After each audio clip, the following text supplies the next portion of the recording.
Merci. Bonsoir, Christian. Alors, ma consoeur Olysée Odia a presque vidé la question. vidé ma question, mais bon, puisque vous nous avez permis de rebondir, je voudrais parler de l'alinéa 9 de la Constitution, en son article 110, que vous avez cité, qui parle de la fin ou de la suspension du mandat du député. C'était pas ma question, mais je vais la poser avant de me poser la question que je voulais poser, qui fait suite aussi à celle qu'a posée le journaliste précédent. Y a-t-il un acte juridique qui permet à ces députés de suspendre leur participation à l'Assemblée? Entendez, avez-vous signé une nouvelle ordonnance? Non. Ça, c'est pour l'article 110. Non, je vous dis non déjà, je n'ai pas signé d'ordonnance. Maintenant, ma question, c'est... Christian, vous voulez faire du juridisme? C'est pas, j'ai aucun souci ou aucune volonté dans mon chef de faire du juridisme, mais la République démocratique du Congo est une situation où elle nécessite que celui qui va prendre les rênes du gouvernement soit déjà bien au fait de ce qu'il va faire. Selon nos informations, l'informateur devrait vous déposer sa copie ce week-end. Vous dites que vous allez désigner le Premier ministre dans la foulée.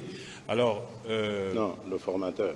Le formateur qui risque d'être pourrait devenir Premier ministre ou pas.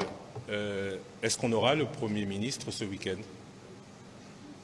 Le formateur, oui. Si formateur. Si l'informateur m'apporte sa copie ou son rapport ce week-end, oui, le formateur sera désigné le lundi. Qui est déjà connu par vous, donc? Non, peut-être pas. Peut-être pas. J'ai l'impression que le journaliste veut sonder le cœur du président de la République. Vous voulez devenir Premier ministre, Christian?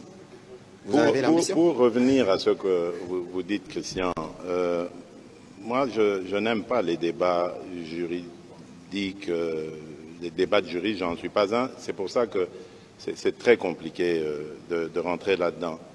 Je crois que la Cour constitutionnelle s'était prononcée par rapport au, comment on a appelé ça?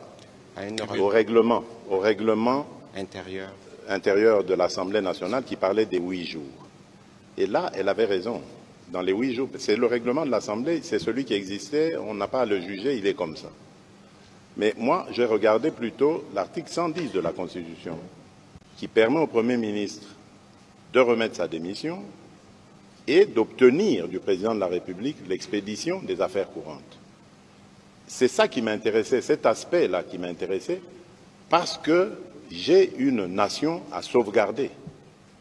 Alors, pour que ça ne se fasse pas dans l'abus, c'est-à-dire qu'il y en ait qui mangent au gouvernement et qui mangent à l'Assemblée nationale, on a dit, OK, les suppléants s'occupent de chauffer le siège pendant que les ministres sont au gouvernement pour continuer leur travail. Parce que j'ai besoin qu'un pont soit mis entre ce gouvernement sortant et celui qui viendra après. Nous avons des dossiers hyper importants, hyper sensibles, que nous ne pouvons pas attribuer comme ça à un ministre, parce que s'ils partent comme ils allaient partir, on aurait des ministres qui ont 4, 5, 6 portefeuilles. Comment ils vont faire pour éplucher tous ces dossiers, même s'ils ont les meilleures équipes qui soient? Comment ils vont faire dans ce temps, dans ce laps de temps? C'est très dangereux. Moi, j'ai regardé la stabilité de mon pays, les responsabilités qui sont les miennes à sauvegarder, à veiller à ce que la nation continue de tourner normalement, sans difficulté.